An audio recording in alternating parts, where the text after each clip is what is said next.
Vamos aguardar um pouquinho.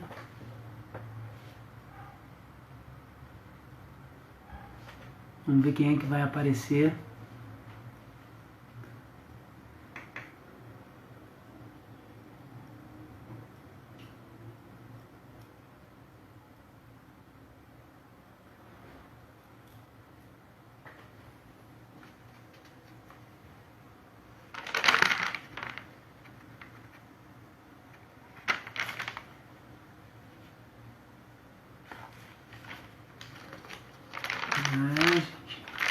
Vou fazendo o seguinte, enquanto o pessoal vai entrando, o Instagram tá colocando aqui, ele tá avisando o pessoal, eu vou seguindo aqui com a parte das rotinas, para que o pessoal depois consiga ver essa gravação e consiga executar ou, de certa forma, tentar se organizar.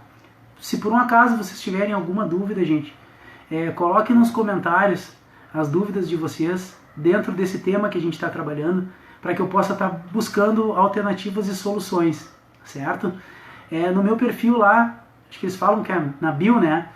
Tem o meu canal do YouTube. A partir da semana que vem a gente está retomando as atividades para envio para as crianças. Então a gente vai estar retomando. Então eu vou estar retomando no canal também a construção e a produção, vamos dizer assim, das brincadeiras para as nossas crianças, certo? Então tá, a rotina. O que a gente precisa saber da rotina? Primeiro, a rotina muitas vezes ela é autorreguladora, tá, gente? Ela por vezes, ela auxilia no humor, no estado de humor e no comportamento da criança, certo? Ela auxilia e contribui para o desenvolvimento psicossocial, a organização da criança para a atividade da vida diária, certo?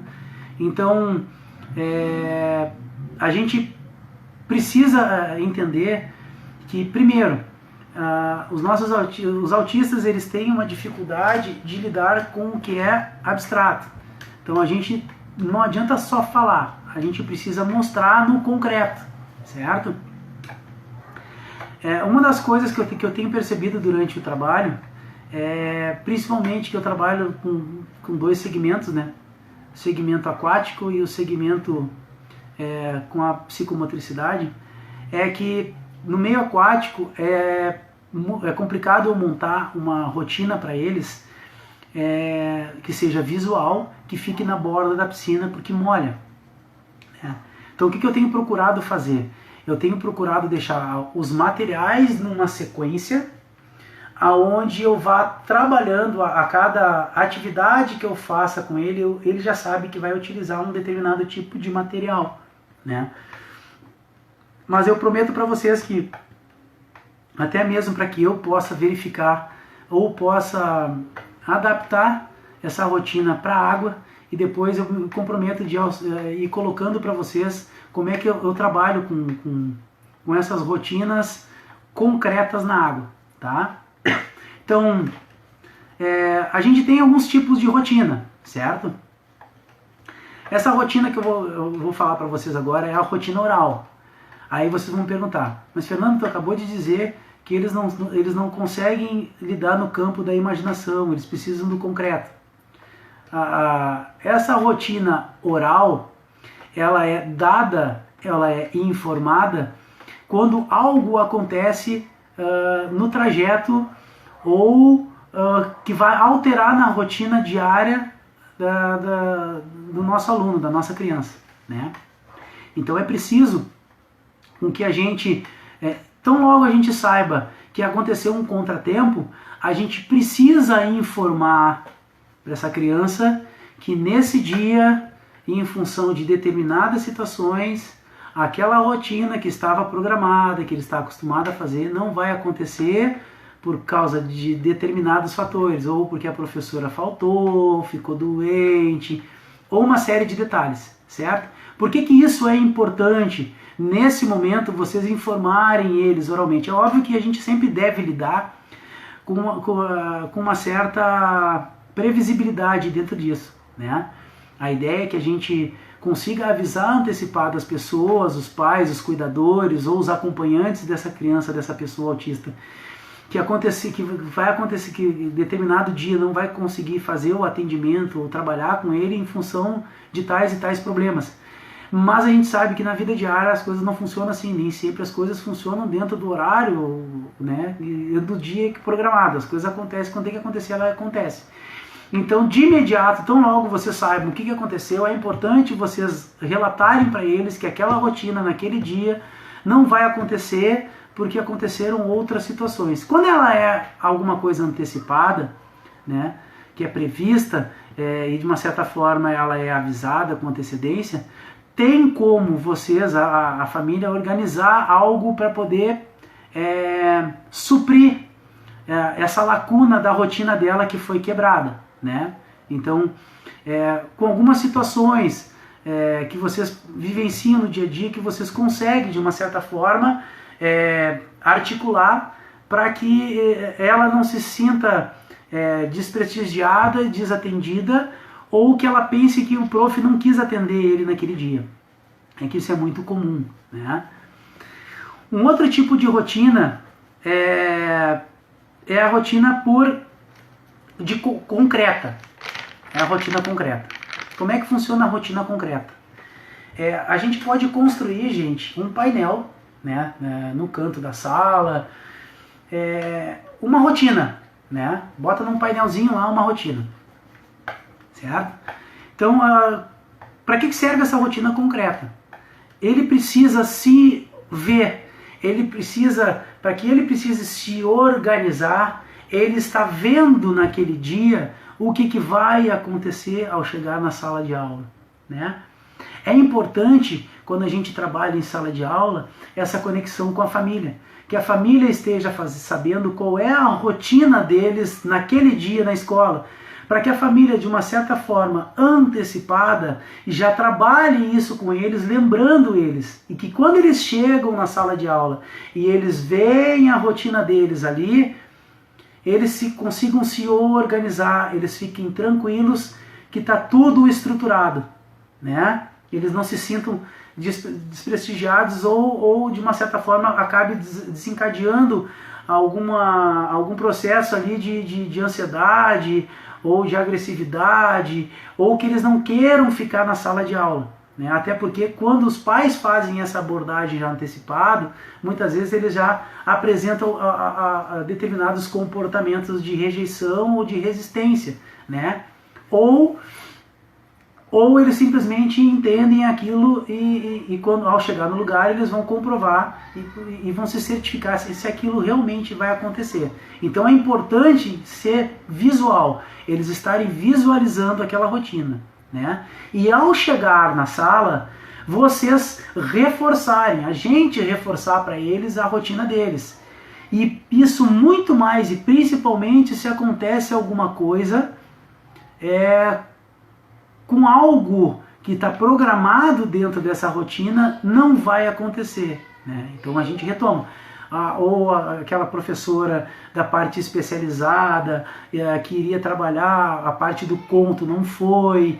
Então já para que possa já se organizar e tentar articular uma outra atividade para colocar na rotina deles. E eles vendo isso, não é tão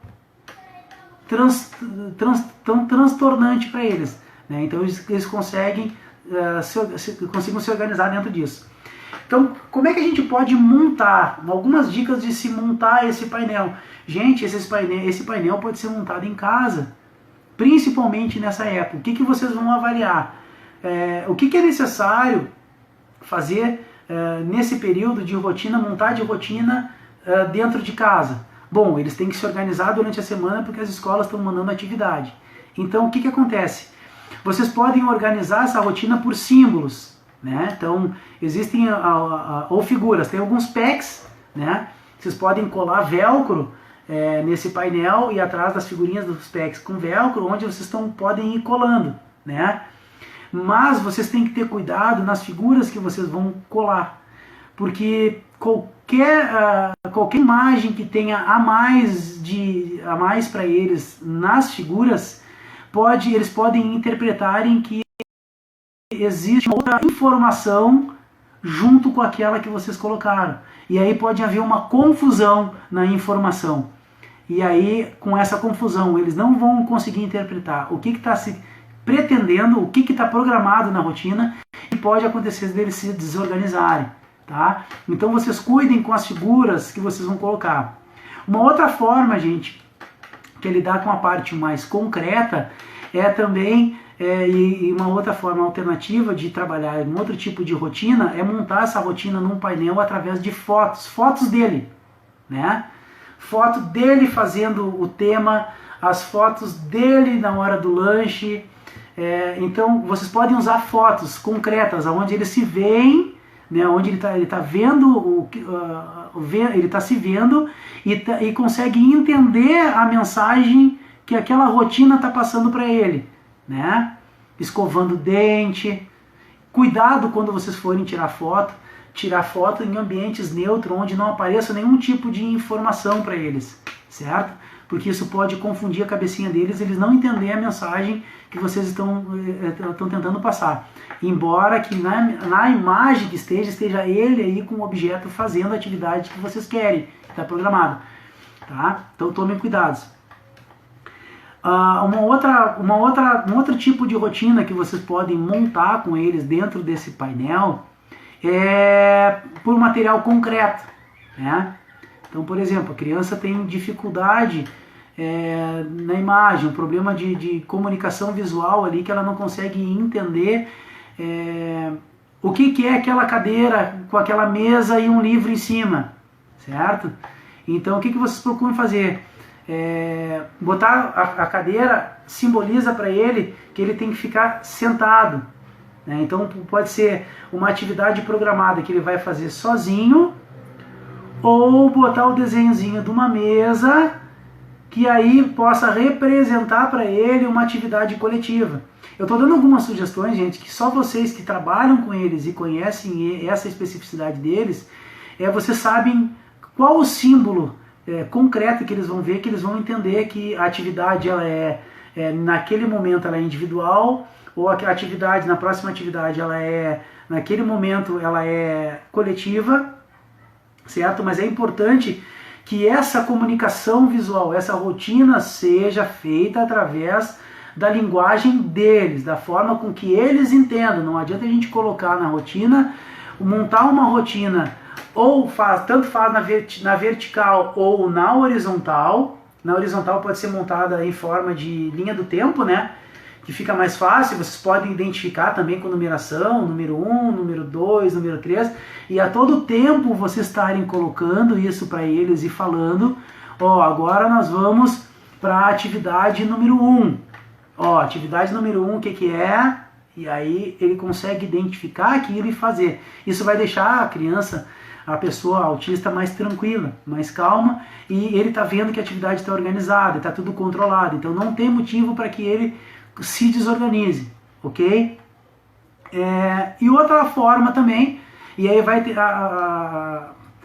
depender muitas vezes do nível de comprometimento, né, do que eles apresentarem, pode ser por escrito, né? Então, se o autista ele consegue escrever ou ele consegue ler, vocês podem fazer ela escrita, a rotina deles, tá? Então fica mais fácil de entender. A gente atende a necessidade, a preferência. Gente, uma coisa que a gente tem que entender, todos nós temos as nossas preferências de aprendizagem. Muitos de nós aprendem ouvindo, muitos de nós aprendem olhando, muitos de nós aprendem tendo a necessidade de ver e escutar. Tanto é que muitas vezes na sala de aula a gente está explicando a matéria, está explicando alguma atividade, como é que vai se desenrolar a atividade, e a gente vê aquele grupinho, aquele aluno conversando no fundo lá, né, Cássia? Não é o caso da Cássia. A Cássia foi minha aluna em Taquara, né, Cássia? No Rodolfo, saudade, que turma! Posso dizer para vocês que foi a minha primeira turma como professor em escola. Muita honra, muita coisa. E hoje, colega de profissão, né, Cássia? A Cássia se formou na Fevale também. E muito querida. Que turma. É inesquecível. Inesquecível. Vocês estão no coração desse velho. Tá, gente? Então é importante que a gente respeite as preferências de aprendizagem deles e a gente vai um pouco mais além. Não só represente, não apresente para eles e respeite a parte das necessidades de aprendizagem deles, mas também que a gente utilize a comunicação que é acessível e de entendimento deles, certo? Por isso que eu dei esses tipos de rotina para que vocês consigam mais ou menos entender. E aí, claro, dentro disso, o que vocês vão precisar fazer? Vocês vão precisar observar e analisar e descobrir qual é o tipo de preferência deles e de que forma eles vão entender essa rotina para que vocês estruturem. Mas é preciso que essa rotina seja concreta, certo? Então eu coloquei alguns aspectos aqui que é fundamental na estrutura da rotina. Tá? A rotina para eles, como é que funciona? Funciona como um ritual. Para o autista, a rotina ela é um ritual. Gente, uma coisa eu tenho verificado, tenho lido alguns textos, algumas questões científicas a respeito da questão da rotina. E até depois eu vou fazer esse apontamento ali mais na frente. A rotina não necessariamente é a criança acordar, dormir e acordar, e nesse meio tempo ela fazer as mesmas coisas dentro do mesmo tempo. Gente, até a gente cansa, certo? Então é preciso com que a gente tome cuidado de estruturar uma rotina que propicie uma determinada variabilidade. Porém, a gente sabe que uma grande parte dos nossos autistas tem uma séria dificuldade em alterar essa rotina, certo? Então o que é preciso? Eu disse que vocês precisam fazer essa rotina, essa rotina ela precisa ser visual, ela precisa atender a preferência de aprendizagem deles, precisa atender o critério de comunicação, ou seja, tem que ser visual, mas tem que ser dentro de uma comunicação alternativa que eles entendam o que é para ser feito e o que está querendo passar, certo? Mas a gente tem que ter cuidado. Não pode, a gente tem que respeitar essa individualidade deles. Se o aluno ele tem determinado tipo ele é um pouco resistente, mas ele acaba fazendo aquele pouquinho a mais que tu propôs, ou aquela pequena alteração, beleza. Uma dica que eu tenho para aqueles colegas que trabalham com alguns artistas que têm uma dificuldade tremenda, ou inicialmente eles não mudam de jeito nenhum a rotina e não conseguem propor atividade diferenciada, é que vocês procurem alterar aos poucos, que essa alteração seja muito sensível, para que eles mesmos não se deem conta dessa alteração de rotina. Vou dar um exemplo para vocês. Eu trabalho com um dos meus na água, e aí eu no máximo consigo ficar com ele 25 minutos. É difícil conseguir ficar com o Duduzão 30 minutos.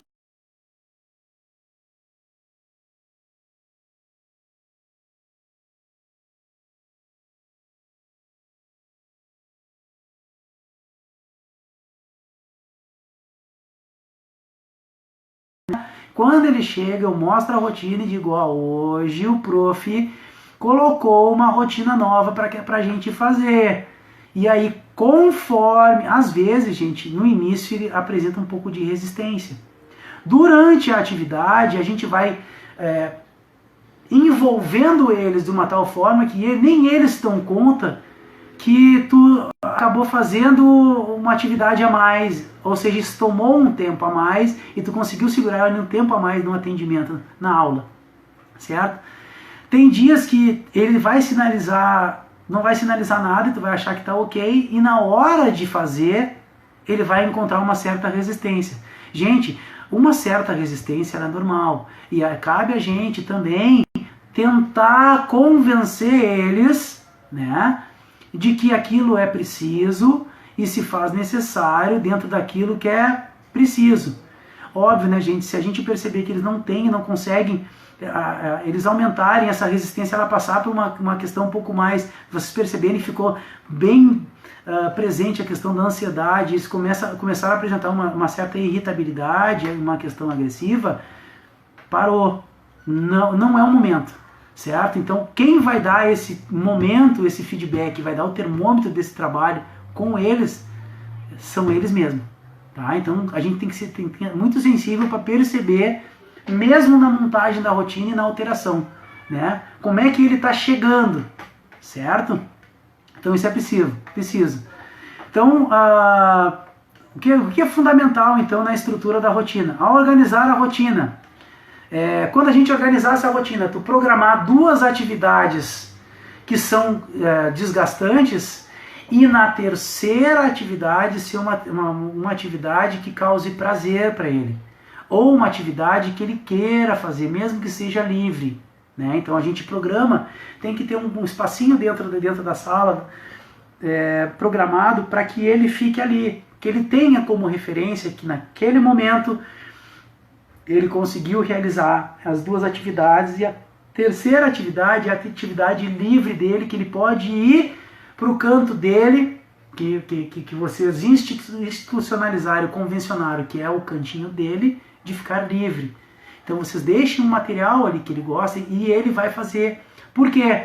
Porque essas 2 atividades foram desgastantes e ele não vai conseguir ficar muito tempo fazendo atividade.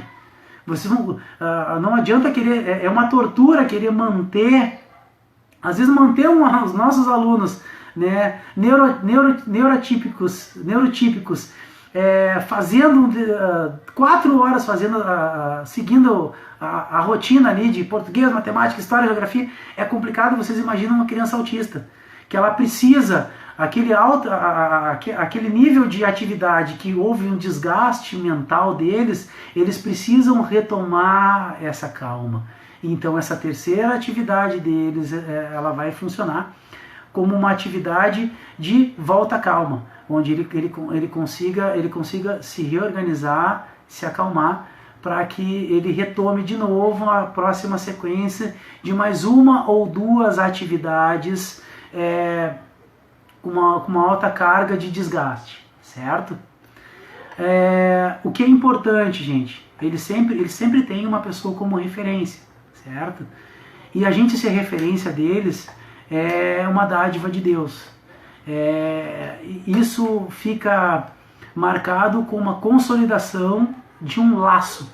Então a gente conseguiu construir laço com eles, né? Então a gente sabe que é extremamente dificultoso eles têm de poder construir laço com pessoas estranhas. E quando isso acontece, somente essa pessoa, esse professor dentro de sala de aula, que ele tem como referência, organiza e faz essas intervenções com eles, certo? Óbvio que se acontecer, aí é necessário, quando os pais chegarem na escola, ou eles chegarem na porta da sala de aula, para poder deixar o aluno ali, a criança, para que vocês façam um atendimento, ou ele venha para a aula, a pessoa avisar a mãe: olha mãe, hoje a professora fulana não veio, para que ele consiga se organizar, certo? Isso é muito importante. Tem que ser conversado e falado na frente dele, certo? Ele não vai conseguir entender no abstrato, gente, é no concreto. Então não tem problema. Alguns deles vão se desorganizar. Então cada um vai apresentar um sintoma ali, vão dar um indício de aceitação ou não, certo? O importante é não forçar, certo? E aí vocês vão ter que trabalhar com essa rotina alterando ou não, até levando em consideração todos esses fatores que acabam influenciando, certo? Agora eu vou entrar naquela questão que eu tinha comentado com vocês. A falta ou alteração da rotina pode trazer muitos problemas de comportamento, certo? Comportamentos repetitivos, traz os comportamentos repetitivos, né? Pode vir a estereotipia, que aí é uma estereotipia que ele vai precisar para se autorregulação, né? Ele se usa para se reorganizar, né? Ansiedade, a evitação social, a agressividade, os medos e as fobias. Então eles vão se apresentar, certo? Então a gente tem que ter sensibilidade nesse momento de também a gente poder ser aberto a essas adaptações, ok? Então, o que eu trouxe que ele deixa bem concreto e ele amarra isso cientificamente da importância da rotina, de se manter essa rotina com as crianças, tá? Então, o DSM-5, ele diz na sua página 160, crianças com transtorno com TEA frequentemente apresentam explosões de raiva quando, por exemplo, sua rotina é perturbada. Então vocês viram aí a necessidade e a importância de se manter essa rotina. Muito mais importante nesse período, dessa manutenção, que é o que a família acaba fazendo e vai fazer durante esse período. Então a gente precisa com que os pais, quando a gente manda as atividades para vocês, que vocês organizem um período do dia para fazer, montem, estruturem com eles, lá é bacana, usem temas com que chamem a atenção deles, envolvam eles nessa construção, é a construção da rotina deles, isso é muito importante, certo? Algumas coisas que eu tenho percebido participando de alguns grupos de pais, dos nossos alunos e crianças e pessoas autistas, principalmente na questão noturna, a dificuldade. Muitas vezes eles trocam o dia pela noite, né? E aí, nessa questão, a família também tem que se adequar. Então, a rotina, nesse caso, ela tem que se adequar também. É necessário com que a gente propicie isso, a gente faça também. Se a gente não consegue montar uma rotina estruturada de forma que a gente consiga convencionar para eles, que eles entrem numa rotina tradicional, de que fazer as atividades, a vida diária é de dia e a noite serve para dormir, então a gente tem que adaptar essa rotina do noturno, né, do dia, a gente passa essa rotina do dia, fazer algumas atividades de dia, até porque a gente vai ter alguém controlando, né, e organizando, estando junto, né, porque a família está junto nesse processo, né? Então é importante que vocês mantenham essa rotina de noite, certo? Para aqueles pais que a gente pode, aquelas pessoas que podem e pretendem, gente, é de valia a gente tentar fazer determinadas alterações, certo? O que a gente não pode tentar deixar muitas vezes algum comportamento deles, a gente acha, ele é autista, é normal ele ficar se batendo. Não, não é normal, certo? A gente tem que conseguir descobrir quais são as funções daquela agressão. O que está causando aquela agressão? A mesma forma é essa questão do sono, certo? Eles alterarem o dia pela noite. Então o que é importante, certo? Alguns critérios, algumas dicas que podem ajudar vocês a estar tentando incluir a rotina noturna, ou tentar estar substituindo essa rotina noturna pela rotina diária, certo? Tentando regular eles para que eles consigam fazer as atividades diárias de dia e durmam de noite. Então, alguns aspectos e alguns toques para que vocês possam estar prestando atenção e, de repente, estar fazendo e observando para ver como é que vai se comportar, se vão conseguir aos poucos ou não. Lembro sempre, gente, alguns aceitam, outros têm uma certa resistência. Tá? Então a gente ele tem que ser incluído de maneira muito sutil para que eles não percebam, certo? E mesmo assim, eles têm uma alta sensibilidade, eles vão perceber, certo? Então uma das dicas, essa primeira dica, gente, é muito mais, vocês precisam primeiro consultar um médico, tá? Que é diminuir a quantidade de estimulantes dados para eles à noite. Por quê? Porque esses estimulantes em forma de remédio, eles podem estar alterando a questão hormonal deles, e aí altera toda a questão do sono, certo? Uma outra questão dentro de diminuir essa quantidade de estimulantes é cuidar, aí isso é de gerenciamento da gente, de pais responsáveis e cuidadores, cuidar a quantidade de alimentos que contenham açúcar e cafeína, certo? Isso a gente pode cuidar, porque são estimulantes, isso acaba tirando o sono, deixam eles mais agitados e, consequentemente, eles não vão dormir, né?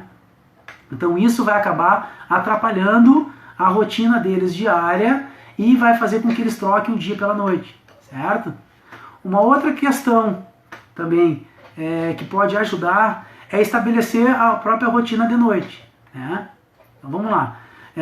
Esse estabelecimento da rotina de noite, ela precisa favorecer a criança. Então pode ser a leitura de história, adotar um horário padrão, um horário padrão para que ele deite, para que vocês contem, né? Faça a contação dessa história, mas que ele esteja deitado na cama, né, no sofá. Então ele tem que entender que aquele lugar é um lugar de sono, de dormir e de descanso. Ele tem que entender que o lugar de descanso dele é ali na cama, né? Vocês podem usar uma estratégia de massagem, deitar ele de barriga para baixo, fazer uma massagem nas costas, né, fazer um carinho. Vocês podem colocar, para aqueles que não têm uma hipersensibilidade auditiva, vocês podem colocar uma música calma, que acalme eles, uma música suave, que acabe dando sono, certo? Evitem colocar eles na frente de TV, pelo amor de Deus. Ele tá na frente da TV vendo o desenho e tá pronto, agora nós vamos deitar e vamos dormir. Ele não vai dormir. Ele não vai dormir. Ou ele tá na frente do joguinho dele lá e vocês dizem, tá, agora tu guarda, desliga isso aí que nós vamos dormir. Não vai. Não vai, porque a cabeça dele está funcionando numa outra situação, ele está numa outra vibe. Ele não vai, vocês não vão conseguir fazer ele dormir, certo? Então evitem, quando isso for acontecer, se essa última rotina dele for de jogo, VTV, vocês têm que ir aos poucos fazendo com que ele se desligue e montando uma rotina para que ele vá mentalmente trabalhando de forma a cabeça e diminuindo a rotação para que ele possa se acalmar. Aí entra uma outra questão que é de suma importância e todos nós sabemos: banho quente. O banho quente ajuda a acalmar. Tá? Então nesse momento vocês podem, em matéria de buscando essa calma, essa volta à calma deles e preparação para o sono, é dar um banho quente, que o calor faz acalmar, certo? Quando colocarem eles no quarto, se você se certificar que a porta do quarto não fica rangendo, porque você sabe que eles são sensíveis ao barulho, esse barulho pode incomodar e atrapalhar.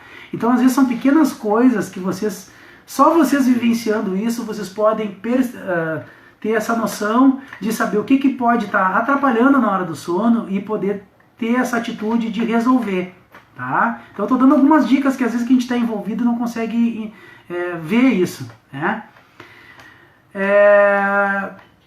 Se a criança apresentar uma hipersensibilidade, tá, a cores, então vocês deixar o quarto do filho, da criança, né, da pessoa que vocês estão cuidando, com um ambiente mais ameno possível. Então procure não colocar cores muito fortes que alterem essa questão do sono, né, que façam com que eles fiquem acordados. Isso também vai acabar atrapalhando na questão do sono, certo?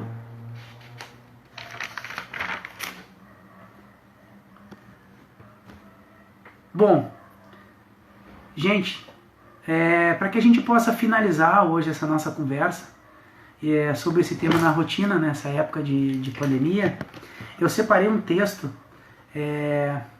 do Angel Riviere, tá? Deixa eu ver ele aqui. Ele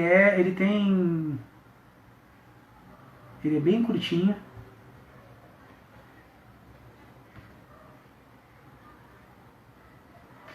Tá aqui.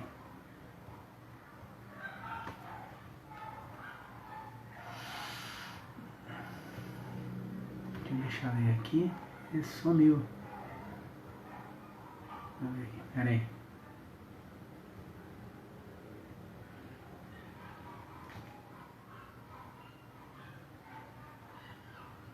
Trouxe algumas questões para vocês, para que vocês possam. E ele fala, é um texto bacana que ele comenta. A gente determina algumas coisas desconsiderando algumas necessidades deles, né? Então a gente acha que eles não vão entender essa rotina, né? Deixa eu achar aqui. Onde é que eu botei aqui?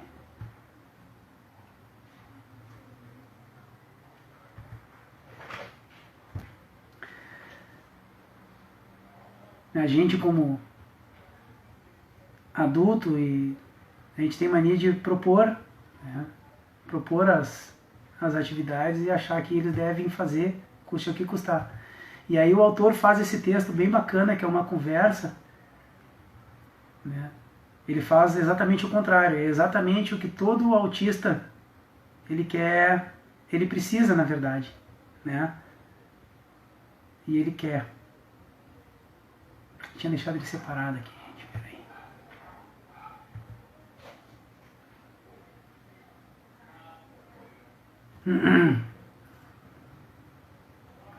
Cadê esse texto?